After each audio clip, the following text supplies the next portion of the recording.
하나님의 은혜와 평안이 있기를 주의 이름으로 축복합니다. 요즘 전 세계적으로 한국어를 배우려고 하는 열풍이 불고 있는 것 같아요. 이야기 들어보니까 K-팝이 유명하고 K-드라마가 유명하니까 밑에 번역된 자막에 번역을 보는 것보다 직접 한글을 배워서 원어로 K-팝 같이 불러보고 드라마 보기를 원하는 그런 젊은 세대들의 열풍인 것 같습니다. 그래서 외국인들이 한국말을 배울 때 제일 먼저 배우는 말이 안녕하세요죠. 안녕하세요. 가끔 이제 등산하거나 길거리 지나가다 미국 사람들이 완전히 미국 사람인데 안녕하세요 하고 인사하는 분들이 있는 걸 봅니다. 그런가 하면 한국 문화에 조금 더 관심이 있는 외국인들은 또 다른 단어를 하나 더 배워요. 빨리빨리 빨리빨리 그런 말을 합니다. 제 귀에도 그런 말이 들렸어요. 빨리빨리. 다른 말은 하나도 못하면서 지나가면서 빨리빨리 그렇게 이야기하더라고요. 빨리빨리가 한국인을 대표하지는 않지만 한국인의 급하고 또 참지 못하는 기질을 보여준다 그런 생각이 들어요. 한국 지도가 토끼 꼬리 모양 한 그런 형태에서라기보다 전쟁을 수백 번 겪다 보니까 빨리 짐 싸고 빨리 밥 먹고 빨리 도망가고 그런 형편이 돼서 빨리빨리라고 하는 그런 부분이 우리 한국인들에게 정착된 것 아닌가 그런 생각이 듭니다. 확실한 건 잘 모르겠습니다. 긍정적인 면에서 또 빨리빨리는 한국인들의 부지런함, 근면한 성품을 대변할 수가 있습니다. 그 결과 K-푸드도 요즘 유명하고 K-뷰티도 유명하다는 이야기를 들었어요. K-방산, 유럽에서 한국 무기를 많이 사간다고 그래요. 냉전시대가 지나고 유럽에서 무기 만드는 군소공장이 다 문을 닫아버리니까 요즘 러시아하고 전쟁하는데 어떻게 빨리 좋은 무기를 싼 값에 빨리 채울 수 있을까? 그러다 보니까 한국의 K방산이 유명해진 것 같아요. 또 K원전, 미국도 요즘에 한국에 미국은 30-40년 전에 원전 사고가 나서 그 산업이 다 무너졌잖아요. 그러니까 다시 원전 산업을 일으키는데 한국을 주목하는 것 같아요. 미국도. 그런가 하면 이제 군함 만드는 일은 K조선업은 한국이 전 세계 독보적인 것 같아요. 미국은 군함 못 만든대요. 이제는 너무나 비싸고 그 다음에 몇 년 걸리고, 근데 한국은 빨리 싸게 최신형으로 만드니까 트럼프 대통령도 한국 군함 만들어 달라고 지금 이렇게 눈치 보는 것 같아요. 그러면서 한국어 열풍도 부는 것 같습니다. 정치만 빼고 상당히 많은 분야에서 한국 문화가 세계에 긍정적인 또 영향을 끼치는 것도 사실입니다. 다 긍정적인 것은 아니지만 큰 몫을 하고 있는 것은 사실입니다. 오늘 사도행전의 본문에 보니까 우리 하나님께서도 급한 마음을 엿볼 수 있는 내용을 소개를 합니다. 하나님은 세상에 급한 것 없는 분이 우리 하나님이시잖아요. 그런데 오늘 급한 하나님의 마음이 사도행전 2장 20절 보니까 적시로 각 회당에서 예수가 하나님의 아들이심을 전파하니 그랬어요. 청년 사울이 교회를 핍박하다가 회개하고 예수님을 믿은 것이 몇 년 된 것이 아니고 예수 믿은 것은 불과 일주일도 안 되는 며칠 전의 일일 뿐이에요. 그런데 적시로 각 회당에서 예수가 하나님의 아들이심을 전파하니 그랬어요. 사울은 예수님을 믿자마자 적시로라는 말은 곧바로 복음을 전파하며 전도하기 시작했다는 말입니다. 이 짧은 한마디 속에서 하나님의 급한 마음, 하나님의 간절한 마음을 느낄 수가 있습니다. 여기에 영혼을 건지려는 하나님의 마음이 얼마나 간절한지를 느낄 수가 있습니다. 주님은 사울을 변화시키자마자 쉴 틈 없이 적시로 강하게 몰아붙이기 시작하셨습니다. 예수 믿은 지 일주일도 안 된 사람은 좀 시간 좀 둬야 되잖아요. 쓸모 있는지 없는지. 그러나 우리 주님, 우리 하나님 사울을 회심시키자마자 강하게 사용하기 시작하신 것입니다. 하나님은 교회를 악하게 박해하던 사울을 변화시켜서 곧바로 전도 현장에 쓰신 것입니다. 오늘날 많은 성도들이 예수님을 믿은 지 오래 되었지만 복음을 전하지를 못합니다. 어떤 성도는 일평생 한 사람도 전도하지 못하고 세상을 떠나기도 합니다. 혹은 지금은 아니지만 언젠가 때가 되면 전하겠다 이렇게 다짐만 하고 평생을 보내는 분도 있어요. 혹은 복음을 전할 충분한 실력이 갖춰질 때, 혹은 복음을 전하기에 적당한 때가 오기를 기다립니다. 그러나 사랑하는 성도 여러분, 아무리 기다려도 복음을 전할 충분한 실력을 갖추는 때는 오지 않습니다. 저도 복음을 전할 신학교만 13년을 다녔지만 그래도 복음을 전할 충분한 실력을 갖춘 자는 아닙니다. 왜요? 복음은 성령님을 통해서 전하는 수종드는 발걸음이기 때문에 그렇습니다. 그래서 아무리 오랜 세월을 기다리고 보내도 복음을 전하기에 적당한 때는 오지 않습니다. 우리는 그 때를 모르기 때문에 하나님의 심부름하면 곧바로 전해야 되기 때문에 그 때는 성령님이 아시는 것입니다. 그래서 우리는 복음을 전할 충분한 실력을 갖출 때, 복음을 전할 충분한 적당한 때를 기다려서는 안 됩니다. 때를 기다리는 것은 영원히 복음을 전하지 않겠다고 하는 태도와 같습니다. 오히려 시간이 지날수록 복음을 전할 열정도 식어버리고 복음을 전할 용기도 사라지게 되는 것이죠. 과거에는 뜨겁게 전했는데 지금은 다 식어버렸습니까? 순종하지 않고 있기 때문에 그런 현상이 나타나는 것입니다. 내가 하는 것이 많든 적든, 상황이 좋든 나쁘건 내가 만난 예수님을 전해야 되기 때문에 디모데후서 4장 1절 2절에서 사도 바울은 사랑하는 영적인 아들 디모데 목사님에게 이야기합니다. 너는 말씀을 전파하라. 때를 얻든지 못 얻든지 항상 힘써라 그랬어요. 일평생 한 사람도 전도하지 못하고 세상을 떠나는 성도가 되지 않기를 우리는 기도해야 됩니다. 그래서 그런 말이 있죠. 바로 지금 여기 Here and now, 바로 지금 여기가 복음을 전하기에 가장 좋은 시간이요 장소요 환경이요 조건입니다. 두 번째로 생각할 것은 광야에 머문 3년인데 사도행전 9장 23절을 보니까 여러 날이 지남에 유대인들이 사울을 죽이기를 공모하니 그랬습니다.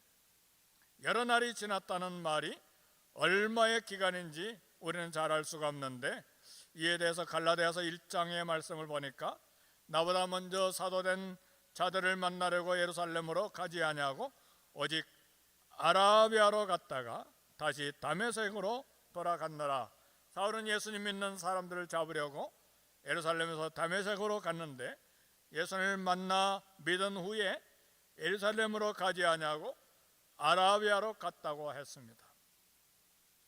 사울은 다메섹 근처에 있는 아라비아, 다메섹 저 아래쪽 아라비아 반도가 아니라 다메섹도 아라비아 그 부근에 있는 그 가까운 아라비아 광야에 가서 3년이나 머물렀습니다.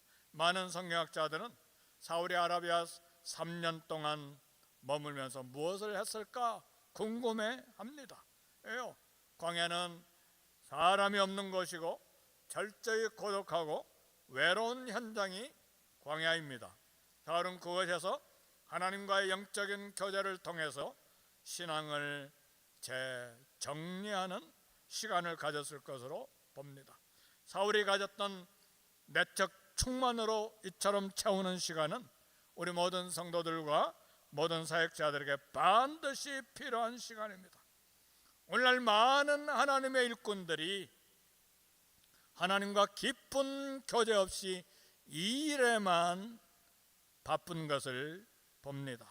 그러나 아무리 바빠도 하나님을 만나는 경건한 시간 소중하게 여기는 사람들이 우리 주변에 있어요. 우리 그렇게 되기를 바랍니다. 한국의 크리스천 기업 이랜드는 2024년도 총 매출액이 1조 6,800억이에요. 그 바쁜 회장 박성수 장로님, 사랑의 교회를 다니시다가 요즘에는 그 교회 안 다니신 것 같아요. 조금 일이 있었던 것 같아요. 그래서 새벽 기도를 하는데 회사에서 새벽 5시에 혼자 새벽 기도를 합니다. 1년 매출이 10만 불, 20만 불 돼도 정신없이 바쁘잖아요. 근데 이분은 1조 6,800억인데 얼마나 바쁘겠어요. 새벽 기도를 새벽 5시에 갔습니다. 옥하는 목사님이 이 박성수 장로님 제자 훈련 시켰는데 그 훈련에 대해서 자기도 자기 회사에 직원들 제자 훈련을 시키는데 도무지 시간이 안 나니까 새벽 4시에 모여라, 회사에서 제자 훈련을 시킨다는 이야기를 들었어요. 경건한 그리스도인의 사역자들은 주님과의 교제 시간이 가장 우선순위에 있습니다. 사랑하는 성도 여러분, 하루 시작 무엇으로 시작합니까? 기도로 시작하고 말씀으로 시작할 수 있기를 제 이름으로 축복합니다. 뭐가 가장 바쁩니까? 뭐의 마음을 다 빼앗겨 하루를 그리고 한 달을 보냅니까? 영적인 내면의 충만 없이 일만 하면 일은 많이 한 것 같은데 인생의 열매가 부실해집니다. 신앙의 열매도 확실하게 부실해져요. 하물며 주님 섬기는 교회 일은 더 부실해지죠. 열심히 하지만 자신도 자라지 못하고 남도 성장시키지 못한 채 제자리 걸음만 하게 되는 것입니다. 16세기 위대한 종교개혁자 마르틴 루터는 심각하게 이런 고백을 했습니다. 나는 너무나 할 일이 많았기 때문에 날마다 3시간을 기도로 보내야만 했습니다. 종교개혁이라고 하는 위대한 사역의 열매는 마르틴 루터의 신학적인 열정이 아니고 그의 신학 박사 학위에 있었던 것도 아니고 말씀에 대한 신념에 있었던 것도 아니고 종교개혁의 위대한 사역의 열매는 하나님과 충만한 교제를 가진 결과입니다. 사역이든 직장일이든 무슨 일이든 먼저 하나님 앞에 엎드릴 줄 아는 크리스찬이 되어야 됩니다. 여기 갈라디아서 1장 11절에 12절에 보니까 그 비밀이 나타나요. 내가 전한 복음은 사람의 뜻을 따라 된 것이 아니니라. 이는 내가 사람에게서 받은 것도 아니요 배운 것도 아니요 오직 예수 그리스도의 계시로 말미암은 것이라 그랬어. 성경에 기록된 사도 바울이 전한 복음의 내용은 누구에게서 배웠는가? 선배 사도들인가? 아닙니다. 사람에게서 받은 것이 아니라고 그랬어. 사람의 뜻을 따라 된 것이 아니라고 그랬어. 바울은 배울 시간이 없었어요. 그가 전한 복음은 배운 것도 아니요 오직 예수 그리스도의 계시로 말미암은 것이라 그랬어. 광야에서 바울은 머리끝에서 발끝까지 완전히 거듭나는 새 경험을 했습니다. 말씀도 새롭게 경험하고 사역도 새롭게 방향을 발견하고 하나님도 새롭게 발견하고 계시의 말씀도 새롭게 발견했어요. 격렬하게 주장했던 유대계로부터 빠져나기 위해서 광야의 고독 시간을 견딘 것입니다. 그리고 예수님의 직접적인 계시의 복음을 통해서 새로운 사역자가 태어나고 새로운 인격으로 태어나게 된 것입니다. 이것이 아라비아 광야의 3년이었습니다. 이 광야 기간 동안 바울이 준비된 것입니다.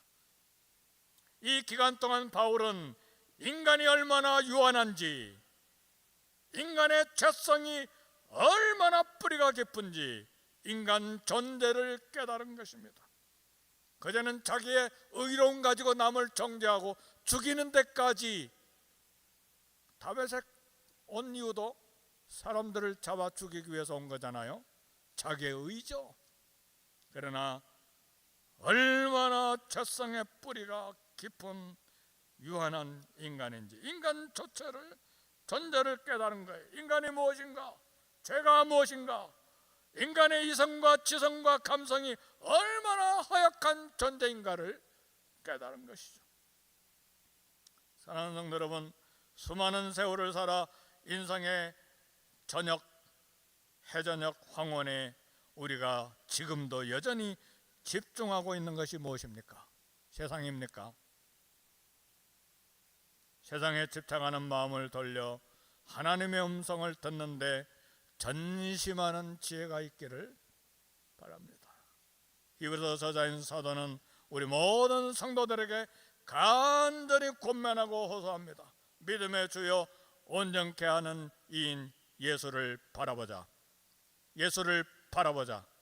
영어 성경에 보니까 Fix our eyes on Jesus. 픽스하란 말이에요. 우리의 눈들을 예수님께 픽스하자, 바라보자 그랬어요. 계속해서 히브리서는 이야기합니다.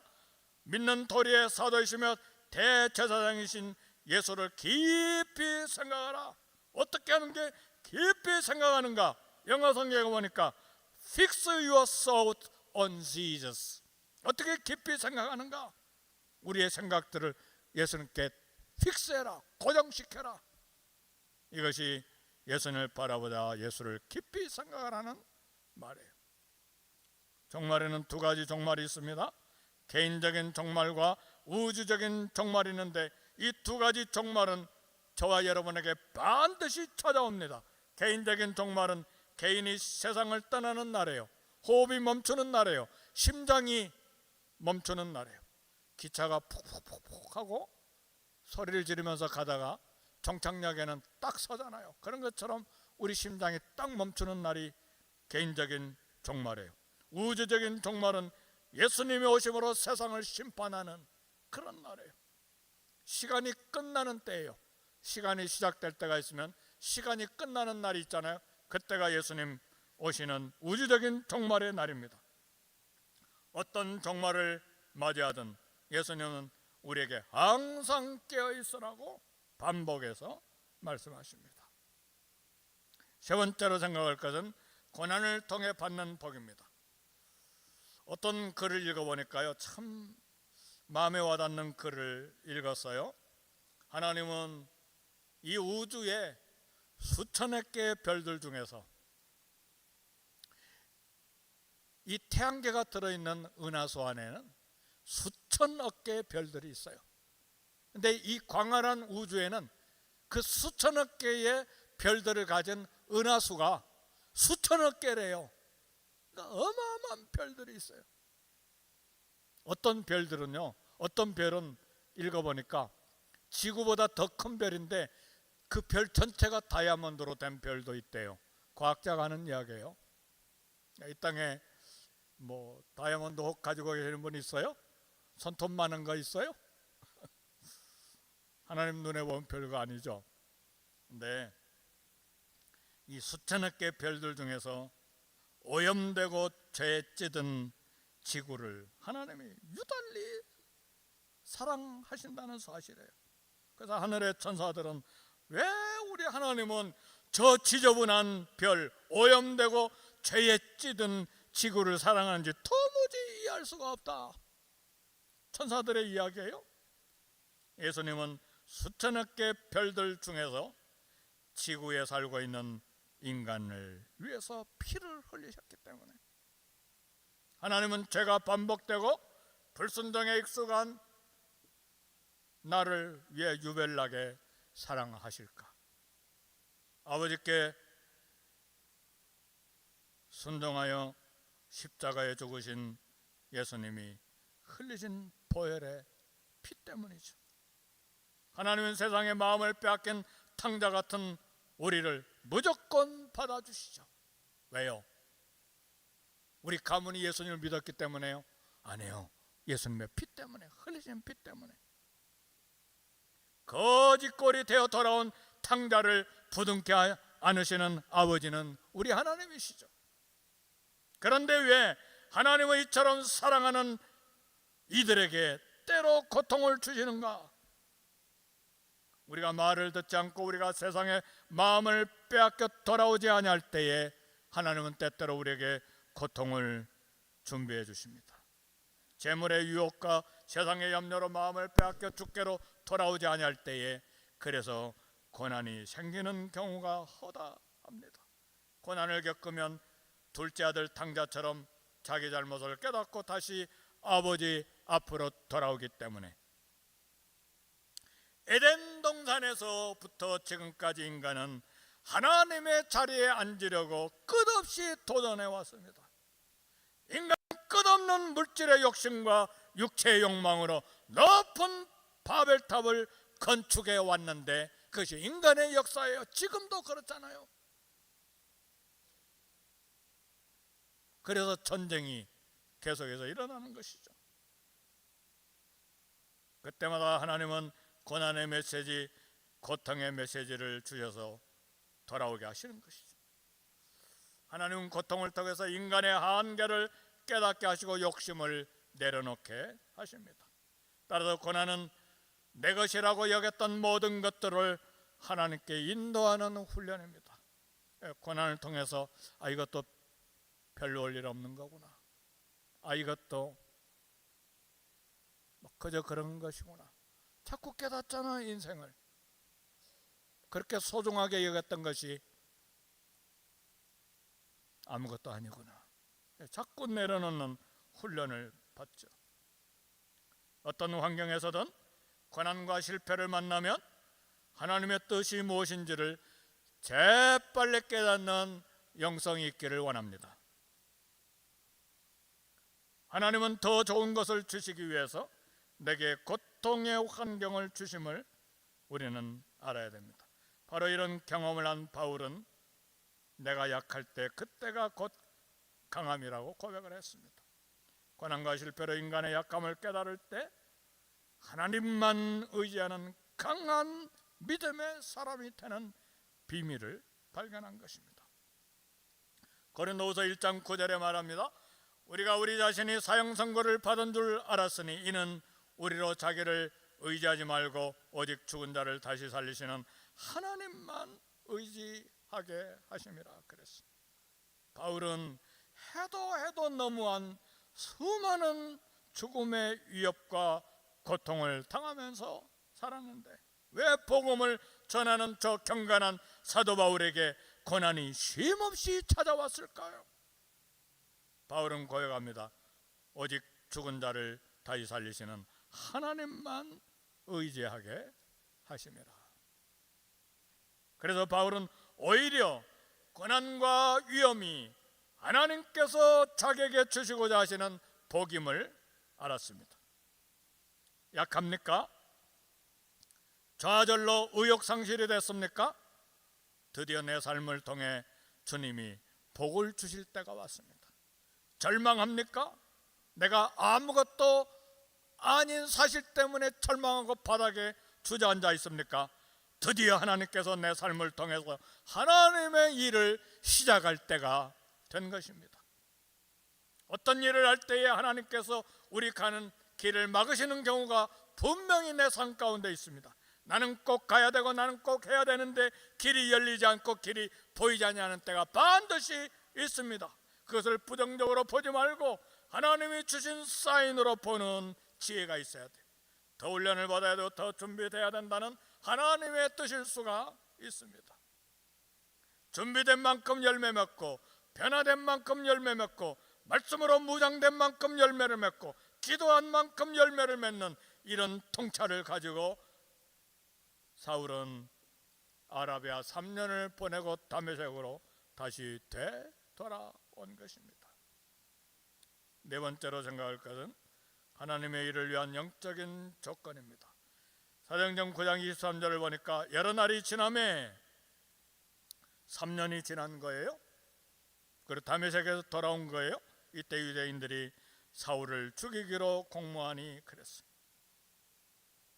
그들이 사울을 죽이려고 밤낮으로 성문까지 지키거늘 그의 제자들이 밤에 사울을 광줄에 담아 성벽에서 달아내리니라. 사울이 겪은 고난은 밤에 담을 넘어 도망가는 것으로 시작이 됐습니다. 자기를 죽이려고 하는 사람이 사울의 평생의 사역 동안에 따라다녔어요. 그래서 다메섹에 더 이상 있을 수가 없어서 예루살렘으로 되돌아가게 됐습니다. 그런데 예루살렘 성도들이 사울이 예수 믿는다는 것을 받아주지 않았어요. 너무나도 귀한 돕는 사역자가 나타나는데 그 사람이 바나바입니다. 다메섹에서는 아나니아가 도왔는데 예루살렘에서는 바나바가 도왔어요. 사랑하는 성도 여러분, 우리 교회를 섬기던 직장일을 하든 가정일을 하든 간에 우리는 삶의 현장에서 늘 기도해야 될 제목이 있는데 하나님, 사역의 동역자, 기도의 동역자, 물질의 동역자가 필요합니다. 이 기도를 해야 돼요. 늘 기도해요. 저도 하나님, 사역의 동역자를 붙여주시고 기도의 동역자를 붙여주시고 물질의 동역자를 붙여주세요. 우리는 서로서로를 위해서, 우리 성도들을 위해서, 서로 상대방을 위해서 사역의 동역자가 되어주고 기도의 동역자가 되어주고 물질의 동역자가 되어주는 것이 필요합니다. 그래서 교회는 사울 같은 뛰어난 위대한 사람이 아니라 바나바와 같은 사람이 필요합니다. 선교지는, 사역지는 능력 있고 강하고 위대한 사람이 아니라 바나바와 같은 돕는 일에 마음이 열리고 눈이 열려 있는 온유한 자가 필요한 거예요. 내가 강합니까? 위대합니까? 다 도망갑니다. 한번 목사님들, 선교사님들에게 가서 나는 강한 목사요, 나는 강한 선교사요 가서 이야기해 보세요. 다 가버려요. 지가 뭔데? 우리 성도들 간에도 마찬가지. 자기가 뭔데? 한번 자식 자랑 해보세요. 지 자식만 잘났나? 말은 안 하지만 다 그러잖아요. 근데 나는 부족해요, 모자라요, 하나님 도우심이 필요해요. 당신 정말 당신 나한테 필요한 사람이요. 그러면 목사도 붙고 선교사도 붙고 성도님도 붙습니다. 아멘입니까? 이게 대인관계 기술이면서도 비밀이에요. 비밀. 진리입니다.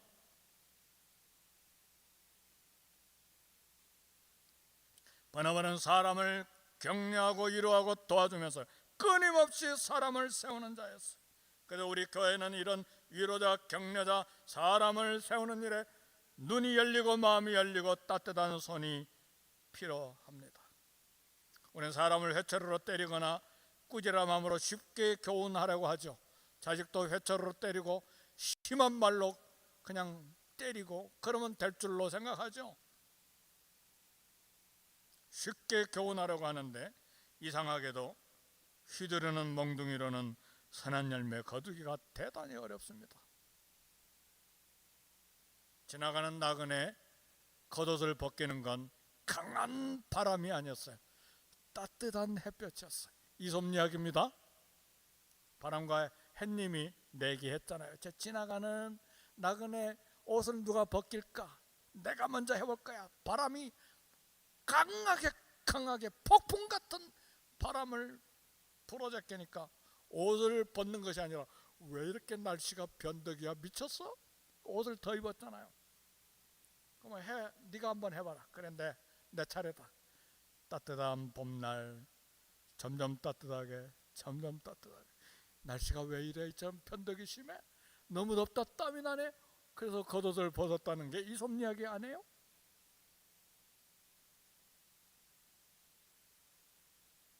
다른 사람이 사울을 거부할 때에 바나바는 사울을 변호하고 한 사역자가 새로운 사역을 시작하는데 결정적인 도움을 주게 되었습니다. 우리는 사역자가 되려면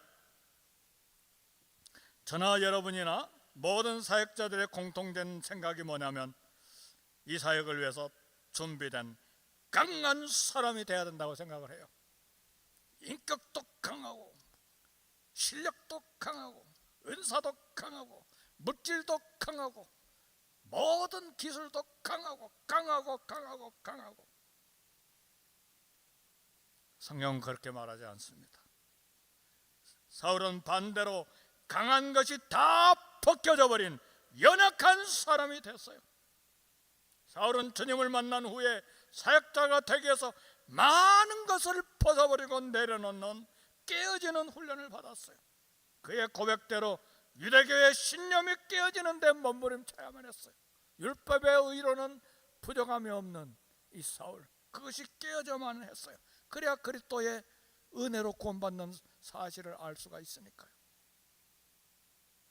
가문 자랑, 나는 히브리인 중에 히브리인이요 베냐민 지파요. 가문 자랑하는 이것도 내려놓는데 몸부림쳐야만 했어요. 나는 바리새파요, 나는 랍비 중에 한 사람이요, 종교적으로 대성할 수 있는 그런 신분적인 위치, 그것도 버리는데 애를 써야만 했어요. 자기의가 다 깨어지는 데는 그의 정신과 그의 영적인 그의 마음이 막 피투성이가 되도록 싸웠을 거예요. 그거 버리지 않냐고 어떻게 의인은 믿음으로 말미암아 살리라는 말씀을 선포할 수가 있습니까?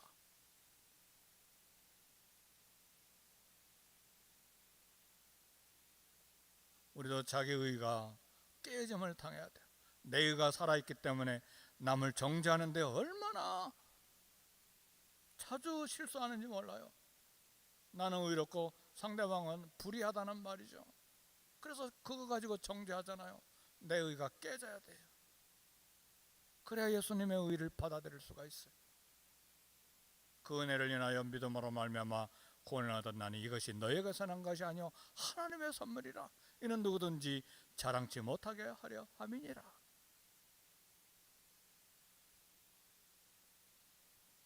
예수님을 위해 모든 것을 잃어버리고 약한 자가 되었을 때에 사울은 비로소 새로운 사역의 시작을, 첫걸음을 내디딜 수가 있었어요. 사울만 아니죠. 모세는 사역자가 되는 과정에서 애굽의 귀족 가문을 벗어버리고 공주의 아들이라 칭함을 받는 귀족 가문을 벗어버리고 애굽의 모든 부하를, 금덩어리, 온갖 보석들을 벗어버리고 빈손이 되어야만 했어요. 애굽의 모든 권세가 벗겨져서 연약했을 때 비로소 하나님의 사역자가 되는 새로운 사역을 시작할 수가 있었어요. 어디까지 나가느냐? 모세는 벗겨지고 깨지는데 어디까지 갔는가? 너무나 땅바닥에 주저앉아서 자존심이 다 사라져서 하나님이 부르실 때 내가 누굽니까? 내가 누굽니까? 나는 아무것도 아닙니다. 이건 겸손한 말이 아니에요. 광야 40년 동안에 완전히 바닥에 내려앉은 연약한 자의 모습이에요. 나는 아무것도 아닙니다. 그의 급한 성질이 변하는데 광야에서 목동으로 40년간을 훈련을 받았어요. 야곱은 강한 사람이었어요. 강한 환도뼈 때문에 수많은 양떼, 나귀떼 막 부자가 됐어요. 강한 환도뼈 때문에 도망다닌다. 얼마나 잘 도망다녔는지, 막 형에게도 도망가고 삼촌에게도 도망가고, 강한 환도뼈 때문에 내 부인을 거느리고 살았는데 그 뼈가 바싹 깨어지고 위골이 돼서 더 이상 도망가지 못하고 더 이상 다리가 힘이 빠져버렸을 때 사역자로 준비가 됐어요. 더 이상 도망가는데 다리 쓸 수 없는 연약한 자가 됐을 때에 하나님만 의지하는 강한 믿음의 사람이 된 거예요. 약할 때 강한 것이 그것을 의미하는 거예요. 약할 때 하나님만 강하게 의지하는, 처절하게 하나님만 의지하는 그런 믿음의 사람이 된 거예요. 사울은 강한 것으로 똘똘 뭉쳐져 있을 때 정말 교회를 힘들게 하고 정말 예수님을 힘들게 한 사람이었어요. 그것이 다 깨어져 버렸을 때 사울은 깨달은 것이 있었어요. 자기가 약한 그때의 강함을 알고 자기 약한 것, 여러 약한 것을 자랑한다고 고백을 했어요. 예수님도 사울에게 이야기했죠. 내 능력이 약한 데서 온전해진다. 부활하신 예수님이 사울에게 직접 하신 말씀이죠. 우리 하나님이 약한 것들을 택하셔서 강한 것들을 부끄럽게 하시는 분이세요. 아무 육체도 하나님 앞에 자랑하지 못하게 하시려는 것이 하나님의 뜻이에요. 새로운 사역의 시작을 원하십니까? 내가 강하다고 생각한 것이 무너지고 깨어져야 합니다. 그렇지 않으면 내 강한 것이 사람을 다치게 하고 예수님을 괴롭게 만들어요. 하나님은 지금도 여전히 그분의 나라를 위해서 우리를 쓰기를 원하십니다. 아브라함이 75세에 일하기 시작하고 모세가 80세에 일하기 시작하고 갈렙이 85세에 헤브론을 점령하는 데 일하기 시작했어요. 하나님 우리를 사역자로 쓰시기 위하여 연약한 자리로 몰아내시고 낮은 자리로 몰아내십니다. 자랑하는 지식, 자랑하는 경험, 자랑하는 학력, 자랑하는 물질이 새로운 사역자 길에 걸림돌이 될 수가 있어요. 이 이야기는요, 수많은 성숙한 사역자들의 동일한 고백이에요. 어디 책에 나온 이야기가 아니고 동일한 고백들이에요. 신체적인 한계를 만나고 지식적인 한계를 만나고 인격적인 한계를 만나 바닥을 경험할 때 비로소 새로운 사역이 내게서 시작이 된다는 사실을 알아야 돼요. 바로 약함을 깨닫는 때가 새 사역을 위한 하나님의 능력을 체험하는 때입니다. 자신의 연약함을 깨닫고 하나님의 은혜만을 의지할 때에 주의 능력이 머물게 됩니다.